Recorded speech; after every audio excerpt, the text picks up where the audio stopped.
Ang ating pong tema ngayon ay stewardship of creation. Yan po, ang ating pong teksto ay makikita po dito sa Genesis 1:26 at 27. Sabi po dito, "Then God said, let us make man in our image, in our likeness, and let them rule over the fish of the sea, and the birds of the air, over the livestock, over all the earth, and over all the creations that move along the ground." So God created man in his own image, in the image of God, he created him. Male and female, he created them. Yan. Kayo po ba nag-almusal kanina? Medyo mahaba-haba po. Baka po, huwag niyo kong iiwan pag ginagawa po tayo ng alas 12. Ayan, sabi po, di ba, yung book of Genesis ay tinawag na Book of the Beginnings. Lahat po ng una, yung creation, yung fall, yung flood, patriarchs, si Joseph. Dito rin po in-introduce yung si God as creator. At dito rin nagsimula yung covenant story ng Israel. Kung wala po ang Genesis, hindi natin alam kung saan tayo nanggaling. Yan. Last week po, sinimulan natin ang stewardship month. Nagsimula tayo sa stewardship of the time. At ngayon po ay stewardship of creation. Yan. Ang Genesis 1 ay ang blueprint ng creation. Yung isang arkitekto, bago po siya gumawa ng isang plano, pumupunta muna siya dun sa lugar at tinitingnan niya ito at mula doon makakaisip siya ng isang magandang plano. Tinitiyak niya na yung outcome ay maayos, in order, perfect at satisfying. At ganoon din po ang creator. Nanglikhain niya ang creation. Hindi niya pinagsabay-sabay ilagay at pagkatapos, tapos na. Bahala kayong mag-ayos ng sarili niyo. Hindi po ganon. From day 1 to day 6, ito ay in order. Yan. Sa day 1 po, makikita natin ito sa verse 2, dahil ang mundo ay nababalot ng dilim. Kaya iniwalay niya ang liwanag sa dilim. Tinawag niya na araw yung liwanag at gabi naman yung dilim. Sa day 2, sa verse 6 at 8, pinaghiwalay niya ang tubig sa itaas at tubig sa ibaba. Yung tubig sa ibaba, ito po yung nakikita natin, yung ilog, yung dagat, yun po yun. Yung tubig naman po sa itaas, sabi po ng mga experts, ito daw po ay parang dome na bumabalot sa ating mundo. Na makapal na tubig na bumabalot po sa mundo. At ang tawag daw po dito ay canopy. Ang vapor doon sa canopy, ang siyang humaharap po doon sa harmful UV radiation. Kaya daw po yung mga tao sa unang panahon, kaya daw mahahaba ang buhay. Katulad po ni Adam kasi hindi po sila naapektuhan ng ultraviolet radiation. Pero, nung dumating po yung baha sa panahon po ni Noah, ay binuksan ng Diyos yung floodgates of heaven at ibinuhos lahat yung tubig na yon. Kaya ngayon po, wala na yung canopy. At sa day 3, dito po sa verse 9 hanggang 13, hiniwalay ng Diyos ang langit at ang lupa at ang dagat. Yan. Naglagay siya ng mga damo, vegetation, fruit-bearing trees with seed in them, according to their kinds. Pansinin natin ang mga bunga, marami itong mga buto. Kasi may kakayanan silang mag-multiply. Yun yung katangian nila, mag-multiply to their kinds. Kung anong uri sila, yun sila nag-multiply. May mga bunga na iisa lang ang buto, pero yung puno niya, marami, titik kung magbunga. Di Di ba po? Ayan. Sa day 4 naman, sa verse 14 hanggang 15, nilikha yung sun, moon, and the stars. Yung liwanag sa day 1, hindi po yun liwanag ng araw. Yun po ay liwanag ng Panginoon. At yung, kasi sa inuna niyang likhain ang vegetation, bago po niya inilagay ang araw. Sa 4th day pa lang po nilikha yung araw. Yun po, yung sun, moon, and stars, inilagay yun para maging tanda ng mga panahon. Kasi nung araw, wala pa namang calendar, wala pa namang orasan. Diba? Kami nung araw, kapag dahil sa probinsya, remote area yung lugar namin, ang orasan talaga namin araw. Yung pagsikat ng araw, alam na namin yung magsi-6 o'clock na. Kailangan magdadali na kami. At alam din namin pag alas 12 na, alam din namin kung kailangan na namin magluto, yun po. Kaya yun po sa pamamagitan po ng sikat ng araw, yung pagtaas ng araw, at tinikita namin yung anino, yung aming anino. Doon po namin nalalaman kung anong oras na yun. At sa biyaya ng Panginoon, eksakto nga yung mga oras na ganun po. Kaya yun po, at yung mga matatanda ng araw, tinitingnan nila yung kung maulan ang panahon o maaraw sa pamamagitan po ng buwan. Sabi po nila, kapag daw yung buwan ay sahod, yung half moon sahod, maulan daw po. Yun po yung palatandaan nila. At mayroon pang sinasabi yung matatanda ng araw na kapag daw yung buwan ay yung bituin ay malapit sa buwan, ay marami daw mag-aasawa. Yun daw po, kasi magkalapit sila, parang nagliligawan. Yun daw po yung paniwala ng matatanda ng araw. Ewan po kung may connect sa pag-aasawa po yung mga bagay na yun. Kaya yun po, yung position ng bituin at ng buwan at ng araw, yun po yung tinitingnan ng mga scholars. At yung greater light, tinawag na sun, at yung lesser light is moon. At sa day 5 po, sa 20 at hanggang 21, nilikha ang sea creatures at air creatures. Nakulayan ang sky at ang dagat. Lahat ng kulay ng rainbow, inilagay na niya. Iba't ibang laki, iba't ibang hugis. May mga corals, di ba, sa dagat, ang gaganda. Di ba? Naging makulay po ang ating mundo. At sa verse 22, pinagpala sila ng Diyos. Kasi gusto niyang maging mabunga ang mga ito at mag-multiply. Lahat ng nilalang ng Diyos ay gusto niyang mag-multiply. Dumami at ginagamit niyang paraan ay multiplication, hindi po addition. Ito ang ginagamit po ng Panginoon. At sa day 6 po, verse 26 at 27, yun na nga po. Then God said, let us make man in our image, in our likeness. Let them rule over the fish of the sea and the birds of the air, over the livestock, over all the earth, and over all the creatures that move along the ground. So God created man in His own image. In the image of God, He created him, male and female, He created them. Ang God po dito sa original na text ay Elohim. Ibig sabihin po, plural form. Kasi ang singular po ay El. Yan. Ang Diyos may kausap within His community. Sabi nga, let us make man in our image.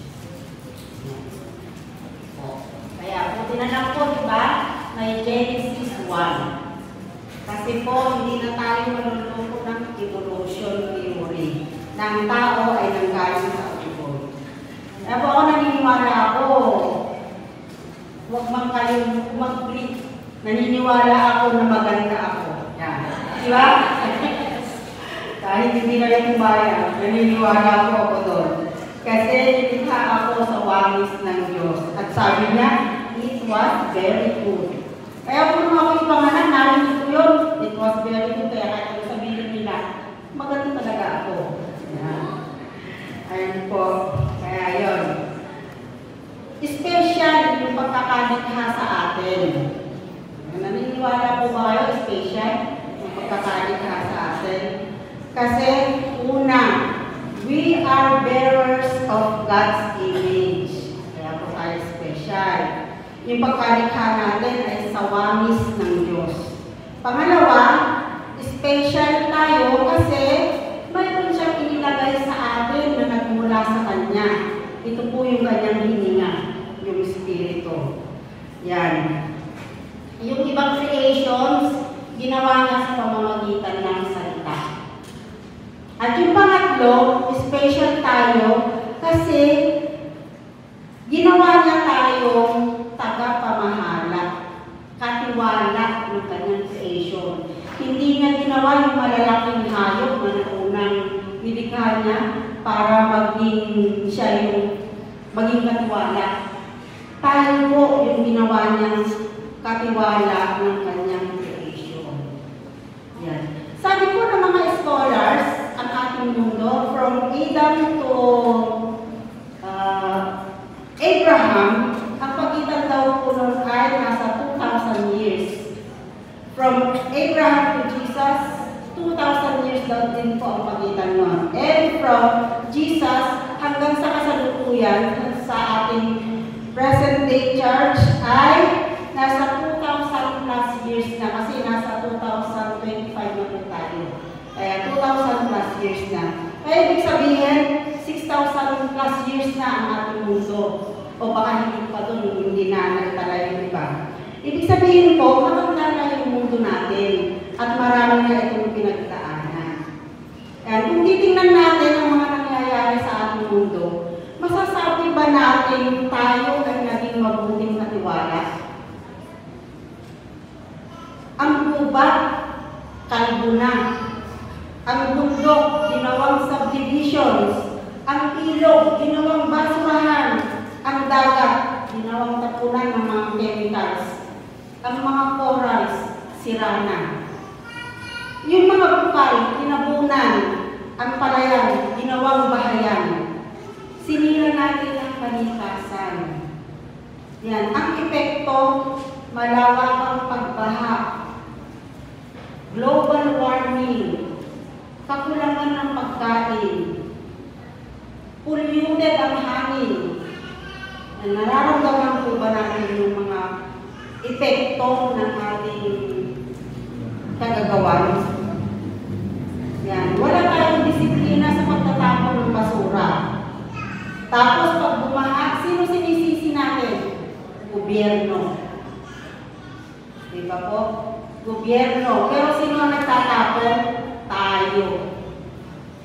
Hindi po porket ang gobyerno natin ay sumusweldo sa pamamagitan ng ating tax.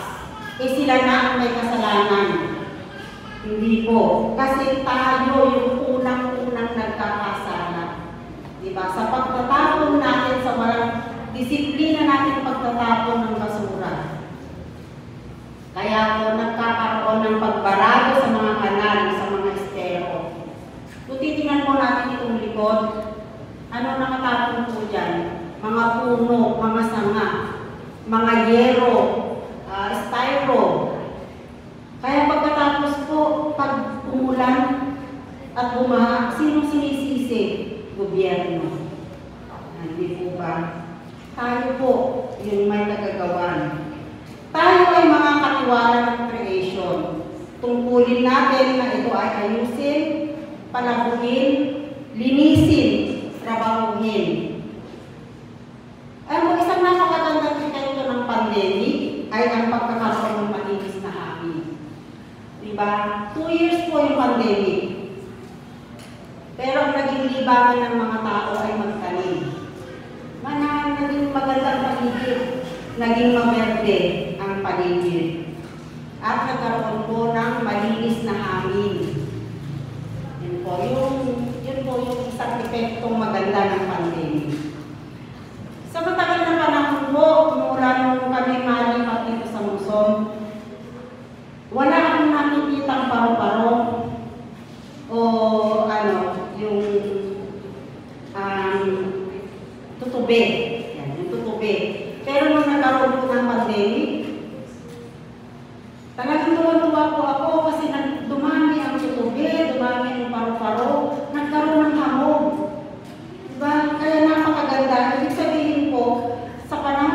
pandemic, gumanda yung ating ecosystem. Kasi po nagkaroon ng hamog, paru-paro at mga tutubi. Aamayin pa ba ulit natin na magkaroon ng pandemic bago tayo kumilos? Diba po? Mag-aamay pa tayo ng panibago na namang pamamaraan ng Panginoon para tayo kumilos? Diba? And meron pong programa ang church na namimigay po ng mga dingding. Sa mga nais pong magtanim, lumapit po kayo sa namamahali ng mga dingding. Pero, tiyakan po natin na ito ay maitatanim. Di ba po? Kaya yun po, pag tayo po ay nagtatanim at ito ay dumami, masusustain po yung pangangailangan natin sa ulam. Yan. Si Kuya Raymond, yung mga tanim po niya dyan, yung nakikita ninyo, kahit po nasa lata-lata, nasa mga mineral bottles, pero umaani po siya. Yan po. At bukod doon sa may pag-ulam ka na, may magbabahagi ka pa sa kapitbahay. At po pwede pa itong maging business. Yan. Kaya po kung gusto po ninyo for family, mayroon po pinamimigay na bini. Yan. Pagtatanim lang ba ang pwede natin gawin to save Mother Earth? Yan. Siyempre po hindi, diba? Magsimula po tayo sa ating maayos na waste management. Yan. Mag-segregate po tayo ng mga basura. Turuan po natin yung ating mga anak, yung mga bata ngayon. Kasi po yung mga bata ngayon, pero makikita mo pagkakain tapon. Yan. Kasi po, hindi sila natuturuan ng tamang pagtatapon ng basura. Kaya po, magsimula po sa ating tahanan yung pagtuturo. Diba? Kasi kung ano po yung nakikita sa atin, yun din po yung ginagaya ng ating mga anak. Kung nakikita ng ating mga anak na hindi tayo basta-basta nagtatapon kung saan-saan, ganun din po ang gagawin nila. Kaya yun po, turuan po natin ang ating mga anak. Ihiwalay po natin yung mga nabubulok sa ilid. Yung pwede pang pakinabangan, pagsamasamahin po natin at pwede po itong maibenta. Mayroon din po project ang ating church. Gagawa po ng lagayan niya ng mga plastic bottles, mga karton. Yan po. At pwede po ninyong dalahin yung maiipon ninyo dito. At pag marami na po, ito ay ipagbibili. At yung proceeds po nun, gagamitin po pangtulong sa mga nangangailangan po. Lalo na po yung pangangailangan ng outreach sa mga nabahaan, nasunugan. At po, marami pong mapupuntahan po yung dadalahin ninyong plastic bottles at mga cartons po dito sa church. Ayan, di ba? Nakalinis na tayo ng paligid, nakatulong pa po tayo. Ayan. Yun lang po ba yung ipinagkatiwala sa atin? Yung mga nakikita natin. Kasama po sa creation ni Lord yung ating kapwa-tao. Ipinagkatiwala din po sa atin yung pangalagaan natin yung ating kapwa. Ayun po. Ano po yung tema natin? Hayop. Hayop. Huwag pong dadagdagan ng T. Hayop. Yun lang po. Ano sabi ko? Healing lives, activating the mission and service, yielding to the Spirit and obeying the Word. Kaya po, tungkulin po natin na i-equip ang ating kapwa, bahaginan ng salita ng Diyos. Alagaan ang kanilang spirituality. Yan. Sabi po sa Luke 10:2, the harvest is plentiful, but the workers are few. Ask the Lord of the harvest, therefore, to send out workers into the harvest field. Sino daw po? Mga magpadala po ng Panginoon ng kanyang workers. Saan? Sa field. ng Panginoon. Para saan daw po yun? Mag-ani. Yan. Sino yung isesend na mga workers? Tayo po, mga Kristiyano, mga mananampalataya, mga disciples of Christ. Kaya kahit po dito sa church, kailangan mag-multiply tayo according to its time. Ibig sabihin, makakapag-multiply lang tayo according to our own time. Diba? Halimbawa, nagdidisiplina ka kung ano lang yung spirituality mong narating. Yun lang ang maituturo mo. Kung kaya mahalagang tayo ay lumago. Bakit? Kasi kung hindi tayo lalago, yun lang din ang kaya natin ibigay sa mga tao. As we grow, we can actually give more. May programa din po ang church, ang witness, na equipping. Every Saturday po ito. Kaya, ang ano po ay how to share the gospel at ano po, yung isa po ay how to lead Bible study and Sunday school. Ayun po, umatin po tayo. I-grab po natin yung pagkakataon na tayo ay matuto. I-grab po natin yung pagkakataon na tayo ay lumago. Huwag lang po tayong manatiling baby Christians. Mag-mature po tayo. At ang mature Christian ay nagdi-disciple. Yun po ang mature Christian, nagdi-disciple. Huwag po tayong manatili lang na pagkatapos natin pumasok sa simbahan, lalabas tayo, wala tayong gagawin. Mag-disciple po tayo. Kaya yun po, inaaniyahan kayo sa meeting na gagawin at saka po yung how to lead Bible study and Sunday school. Ang hindi po matin, may consequence. Ano po yun? Magpapakain. Yan. Sino po hindi aaten? Siya pong sasagot sa pagkain. Sabi po sa Matthew 28, 19 to 20. Therefore, go and make disciples of all nations, baptizing them in the name of the Father, and of the Son, and of the Holy Spirit, and teaching them to obey everything I have commanded you. And surely, I am with you always to the very end of the age. Ayaw po ba natin makasama ang Panginoon sa ating paglago? Ito po yung pangako niya. I am with you always to the ends of the earth. Pero, makakasama natin siya kung tayo po ay hahayong.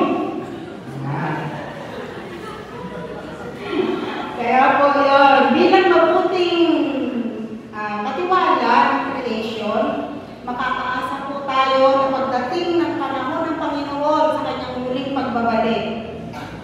Marinig po natin yung sasabihin niya, well done, my good and faithful servant. To God be all the glory po.